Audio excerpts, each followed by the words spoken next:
Conhecido por sua narrativa focada principalmente na ação, Solo Leveling, além de possuir um sistema de poder bastante detalhado, possui também uma grande diversificação de suas formas de vida. Essas formas de vida são classificadas em 4 raças no total, e nesse vídeo vamos conhecer mais sobre cada uma delas e também sua importância para a história da obra.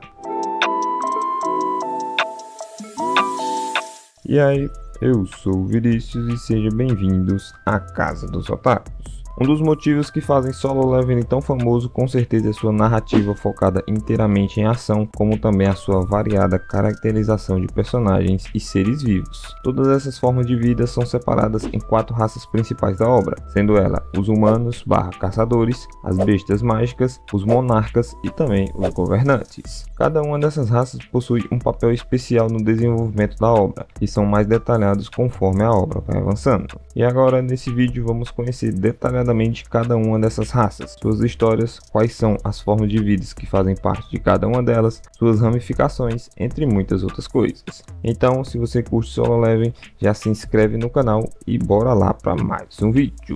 A primeira raça que iremos falar serão os humanos, que são também representados pelos caçadores. Sendo a raça principal da obra e também o motivo central pelo combate entre as demais raças, a raça humana sofreu uma mudança após o seu contato com os portais e a magia emitida por eles 10 anos antes do início da história. Esse fenômeno fez com que uma porcentagem dos humanos acabassem ganhando poderes mágicos, que os tornaram assim capazes de enfrentar as bestas mágicas que tinham presentes dentro desses portais, surgindo assim a categoria dos caçadores. Esse conceito acabou criando uma indústria que movimenta bilhões de dólares dentro da história e nunca parou de crescer. Para determinar assim a extensão de poder de cada caçador, foi criado o Sistema Internacional de Rank SE, sendo o Rank S o rank mais poderoso e o Rank E o rank mais fraco. Esse sistema não serve apenas para caçadores, mas também para os portais e para as bestas mágicas que iremos falar mais para frente nesse vídeo. Conforme foi mostrado várias vezes ao longo da história, a classificação de um caçador define basicamente tudo sobre ele, incluindo sua renda e sua reputação. A diferença de poder entre as classificações também não é facilmente mudada, já que mesmo após anos de treinamento, a diferença de poder entre as classificações pode ser muito grande, já que os Rank B dominam facilmente os Rank C e os Rank S são muito mais poderosos que qualquer caçador de Rank A. Assim como tudo, quanto mais alto for a classificação de um caçador, mais valioso ele será. Assim, os Rank S são vistos dentro da humanidade como descartáveis e recebem salários muito baixos, enquanto os Rank S, que são os mais poderosos, são altamente valorizados e normalmente ganham muito dinheiro. Ainda falando sobre os Rank S, existe também outra classificação dentro dessa categoria, que são os caçadores de nível nacional. Eles são os únicos 5 caçadores que foram capazes de derrotar o dragão Kamish, o primeiro chefe de um portal Rank S a aparecer no mundo.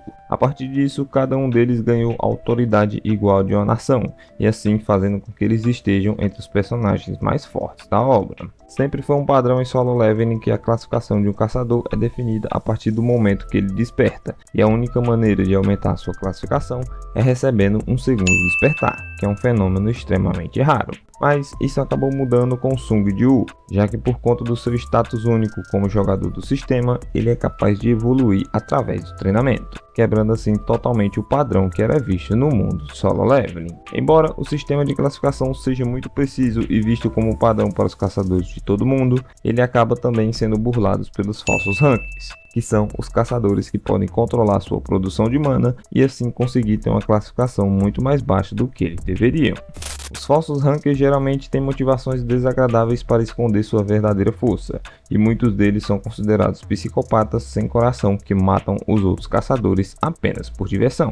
E para finalizar, os caçadores são classificados em 6 classes diferentes, sendo eles os lutadores, que são os caçadores especialistas em combate corpo a corpo, os magos, que são os especialistas em feitiçaria, os assassinos, que são os caçadores especializados em velocidade e também combate de curta distância, os tankers, que são os caçadores especializados em defesa, os rangers, que são os caçadores especializados na magia de tiro com o arco, e por fim os healers, que são os caçadores especializados em magia de cura. A segunda raça que iremos falar serão as bestas mágicas, também conhecidas como habitantes do caos. As bestas mágicas são os monstros que moram dentro das milhares de dungeons que apareceram no mundo 10 anos antes do início da história. Por conta da manipulação dos governantes, que iremos falar mais pra frente, a grande maioria dessas bestas são totalmente hostis aos humanos. Assim como funciona com os caçadores, como eu falei, os monstros também são classificados utilizando o sistema SE de ranqueamento, para avaliar assim seus diversos níveis de ameaça. Além dessas suas classificações de poder, os monstros também são distribuídos entre 8 classes diferentes, sendo elas os mortos-vivos, os demônios, as bestas, o povo das neves, os gigantes, os insetos, os humanoides e também os dragões. Mesmo que eles pareçam ser burros e estúpidos a maioria das vezes, eles possuem uma capacidade muito boa de evolução, conseguindo assim forjar seus próprios equipamentos e evoluir seus níveis de inteligência para se equiparar com os dos humanos, com algum deles até mesmo sendo capaz de falar a própria língua humana. Eles usam o alfabeto rúnico como sua língua principal de comunicação, chamado pelos humanos de língua bestial ou língua dos monstros. Como explicado no início da obra, por conta da presença da mana no corpo deles, as bestas mágicas não conseguem ser derrotadas utilizando armas convencionais do mundo humano, sendo os únicos que são capazes de combater esses seres são os caçadores, que após o seu despertar possuem assim a mesma mana que eles, conseguindo assim derrotá-los. O objetivo dos caçadores em matar as bestas mágicas é para evitar que sua propagação chegue até o mundo humano através dos portais, como já aconteceu algumas vezes, fenômeno assim conhecido como a Dungeon Break. Além disso, cada monstro possui uma pedra de essência, que são uma fonte valiosa de energia, fazendo com que os caçadores consigam ganhar dinheiro através da coleta dessas essências. Continuando, temos a raça dos monarcas. Criado pelo Ser Absoluto no início dos tempos, a partir das trevas, a raça dos monarcas são os principais antagonistas da obra e como resultado tem uma influência significativa nos acontecimentos da história. Criados para seguir um único objetivo, que era o de destruir a humanidade, os monarcas acumularam um imenso desprezo pela humanidade e se envolveram por diversas lutas intermináveis durante os séculos com os seus arquirrivais, os governantes, que eram aqueles que haviam sido criados para proteger a humanidade. Seguindo o seu desejo interminável de destruir a Terra, muitas eras após a sua criação, o Ser Absoluto foi expulso e morto do seu recinto. A morte do Ser Absoluto acabou fazendo com que os governantes pudessem utilizar os fragmentos que restaram do seu poder para iniciar assim a sua caça contra os monarcas, deixando assim os governantes com um pouco de vantagem sobre os monarcas. Mas isso durou apenas até que Ashborn, que era um governante e também um fragmento da luz mais forte do Ser Absoluto, ofereceu a sua ajuda aos monarcas, traindo os governantes e se tornando um monarca das sombras, restaurando assim o equilíbrio do poder entre as duas raças. Por conta do grande poder que Ashborn possuía, os monarcas acabaram ficando com medo dele, o que acabou levando à traição de Rakan e Baran,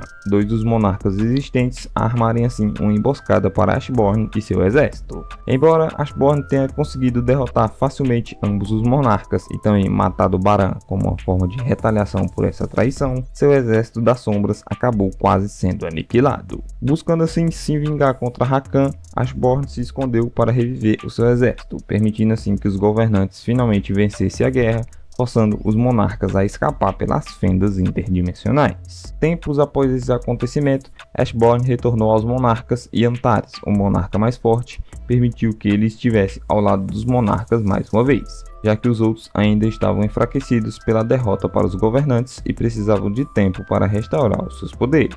Séculos mais tarde, os monarcas tentaram derrotar o mundo humano para reconstruir os seus exércitos, e os governantes tentaram detê-los para salvar a raça humana da extinção total. Dessa vez, quem acabou perdendo foram os governantes, mas eles usaram uma ferramenta criada pelo Ser Absoluto chamada de Taça da Reencarnação, que tinha o poder de voltar 10 anos antes de cada vez que ela fosse utilizada, buscando assim uma segunda chance contra os monarcas. Como uma das duas raças criadas pelo Ser Absoluto, os monarcas são algumas das criaturas mais fortes que existem no mundo de solo leveling. Sua força extremamente grande, junto com as eras de experiência de luta que eles possuem, os torna quase incomparáveis em batalha, sendo apenas os governantes capazes de se igualar aos seus poderes. Como uma forma assim de comparação, eles são muito mais poderosos que os caçadores de nível S médio, e mesmo os caçadores de nível nacional encontram dificuldades para enfrentá-los em batalha, pois cada um deles tem milhões de soldados sob seu comando. Há um total de 9 monarcas, que são eles: Antares, o monarca da destruição e também rei dos dragões; Ashborn, o monarca das sombras e rei dos mortos; Baran, o monarca das chamas brancas e rei dos demônios; Rakan, o monarca das presas e rei das feras; o monarca de gelo e o rei do povo da neve, Tarnak, o monarca do corpo de ferro e rei dos humanoides monstruosos, Legia, o monarca do início e rei dos gigantes, Kerestia, a monarca das pragas e rainha dos insetos, e por fim Yongu-Mont, o monarca da transfiguração e rei dos espectros demoníacos. Por conta de serem entidades espirituais, os monarcas têm uma fraqueza geral, que é de não serem capazes de descer completamente ao mundo físico sem possuir assim um receptáculo. E ao contrário de como funciona com os governantes, os monarcas assumem inteiramente o controle de seus receptáculos, trocando assim a possibilidade de vir até o mundo físico pela capacidade de ser morto em batalha. E por fim, como última raça, temos os governantes, ou como também são conhecidos, fragmentos da luz brilhante. Sendo o oposto dos monarcas, os governantes são a raça de humanoides angelicais criados pelo Ser Absoluto no início dos tempos a partir da luz. Seguindo o sentido contrário aos monarcas, os governantes foram criados assim para proteger a humanidade. Por conta dos seus propósitos opostos, como explicado na história dos monarcas, ambas as raças travaram uma guerra interminável e incessante pelo destino da Terra, com cada raça fazendo qualquer coisa para subjugar a outra. Após várias eras de guerra e sem nenhum lado saindo vencedor, os governantes foram até o Ser Absoluto e pediram para que ele desse força a eles para que assim eles pudessem finalmente derrotar os monarcas. Mas, para a surpresa dos governantes, o Ser Absoluto acabou não dando uma resposta sobre esse pedido. Isso acabou fazendo com que os governantes percebessem que todo aquele derramamento de sangue por longas eras não passava de um entretenimento para o Ser Absoluto. Juntando isso ao fato de que aquela guerra não queria terminar enquanto o Ser Absoluto estivesse vivo,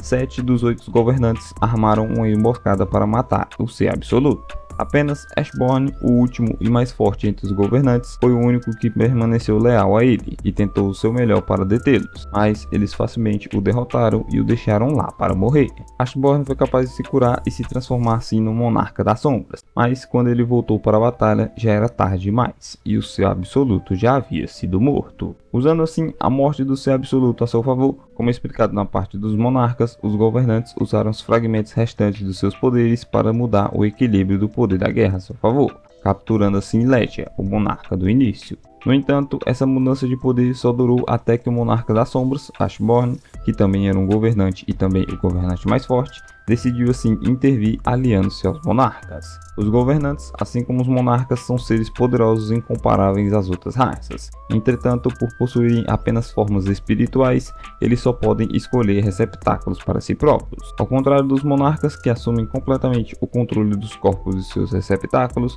os governantes permitem que eles mantenham o controle total sobre seus corpos. Embora essa técnica permita que os governantes permaneçam vivos, mesmo que seus receptáculos morram, ela os impede de usar todo o seu poder no mundo humano, tornando eles assim alvos fáceis para os monarcas. Os governantes também foram os responsáveis pelo fenômeno do surgimento dos portais no mundo humano. Eles fizeram isso como último recurso para tentar ganhar a guerra contra os monarcas. O objetivo deles era que, devido à alta exposição da humanidade à mana, o mundo iria acabar se saturando de magia, fazendo assim com que fosse capaz de suportar o peso da guerra contra os monarcas. Ao mesmo tempo, eles também concederam seus poderes a 7 hospedeiros humanos, que se tornariam assim os caçadores mais fortes do mundo. No entanto, como eles ainda não sabiam se Ashborn estava ao seu lado, os governantes decidiram não se arriscar e encarregaram Sugiun Huang, um dos seus 7 receptáculos, com a missão de matar o novo monarca das sombras que estava prestes a nascer, sendo ele Sung Jiwoo, o protagonista da obra. É isso, galera, esse foi o nosso vídeo. Obrigado você que ficou até aqui. Deixe aí nos comentários o que você achou sobre esse vídeo e também comente outros vídeos que vocês querem que eu traga aqui sobre Solo Leveling. Continue aqui no canal assistindo esse outro vídeo que irá aparecer aqui na tela, onde falamos se Solo Leveling é um Isekai ou não. Te espero no nosso próximo vídeo. Até lá, valeu!